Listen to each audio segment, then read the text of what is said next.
Good evening.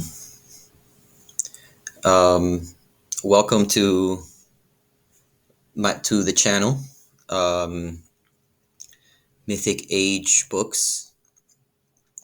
Today I'm going to be doing a review on a Tibetan Buddhist book that I currently finished reading. The book was written by a Tibetan monk and lama called Kalu Rinpoche. The book is called I don't have it in front of me right now, but the book was called The Dharma That Illuminates All Beings Impartially, like the light of the sun and the moon. To repeat that, it's the Dharma that illuminates all beings impartially, like the light of the sun and the moon. Now, this is my second time reading this book. Um, I found this book in a little like spiritual bookstore that they have. It's a tiny little store, little bookshop that they have here where I'm from. Um, and just the cover of the book, just the title of the book was so like stood out and like so much. I just love the idea of that the Dharma itself illuminates all sentient beings impartially, in the same way that the sun sort of graces us with its heat, its warmth, and everything that it gives us. So I read this book one time, maybe about a year ago. I absolutely loved it. One of my favorite books. I was very glad to reread it now a second time, right?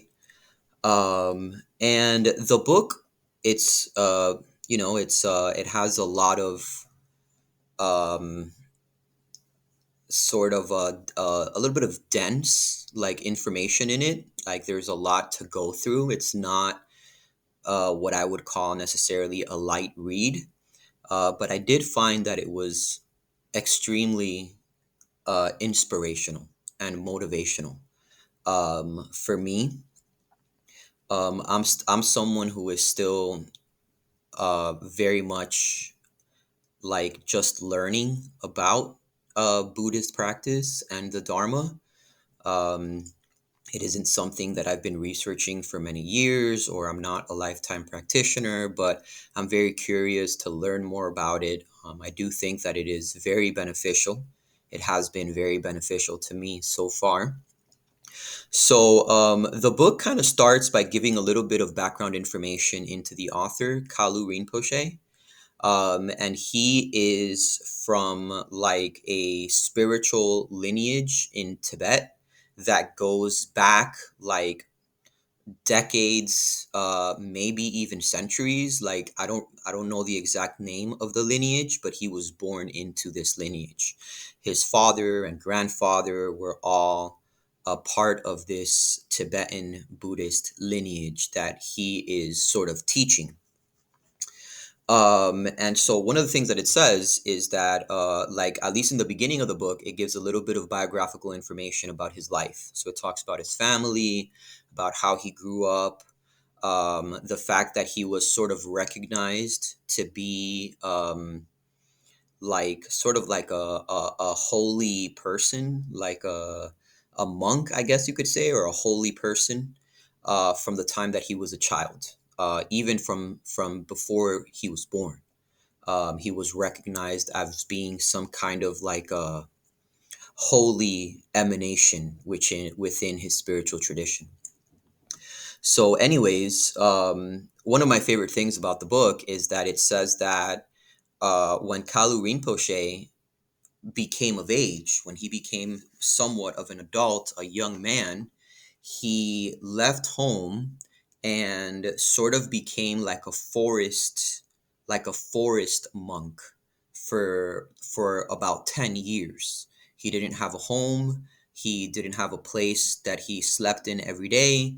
He just roamed the mountains and survived on his own out there, living as a wild man, and practicing his sort of Buddhist principles in total solitude, without a community, without a group of people. He was just wandering and surviving in the mountains on his own for 10 years.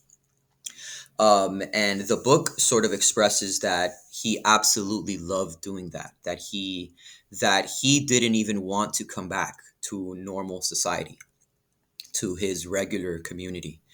However, he had a lama, someone who had taught him most of what he knew and who had sort of mentored him, who sort of called him to come back for the purposes of teaching everything that he had learned, and putting all of his practices to use for the benefit of others.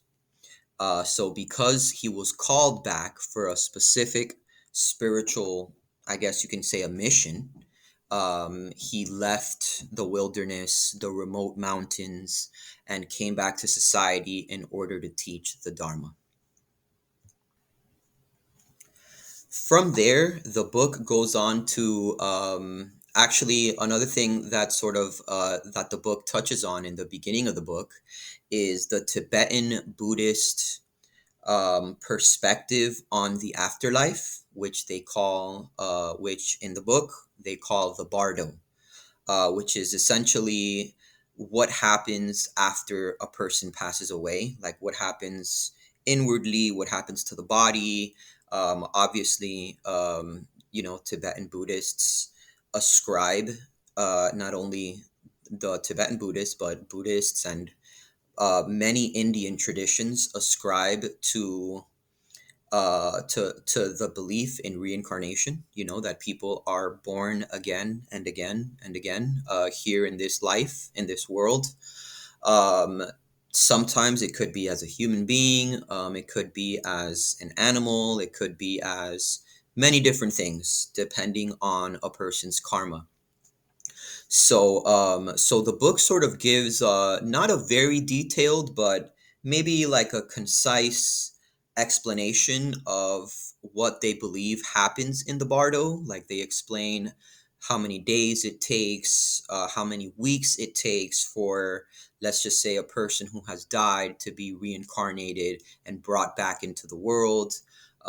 They give some explanations into what happens while you are dead, like while a person is dead, before you are reincarnated, the things that you see, the things that you experience, what happens to your senses, to your mind, um, just what kind of experience is possible or available in the time period between death and a new life, right? So they call that the bardo.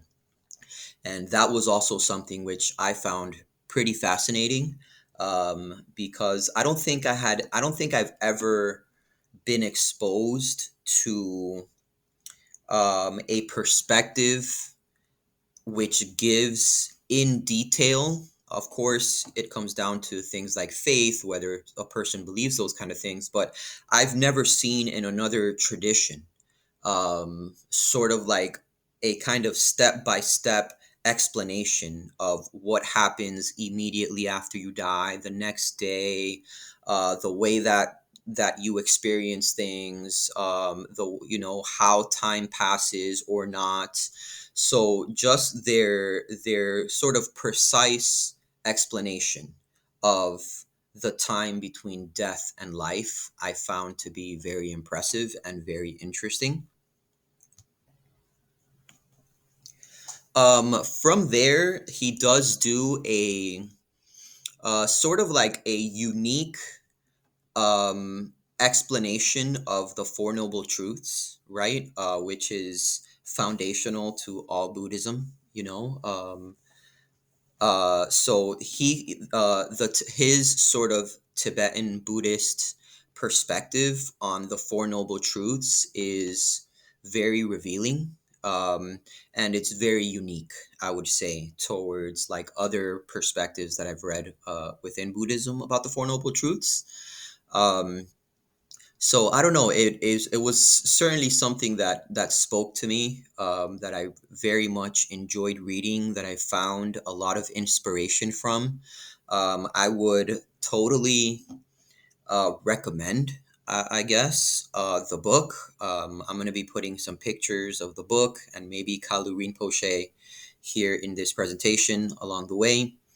Um, but yeah, I would say it is more for people who are certainly interested in learning more about Buddhism, um, especially people who want to dig deeper into like a more complicated, precise perspective of like Buddhist tradition and Buddhist practice, specifically coming from like a Tibetan background, you know.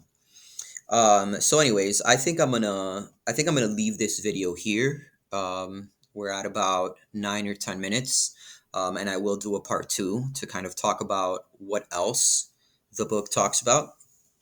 But anyways, thank you for watching. I hope you have a great week, and I'll talk to you later.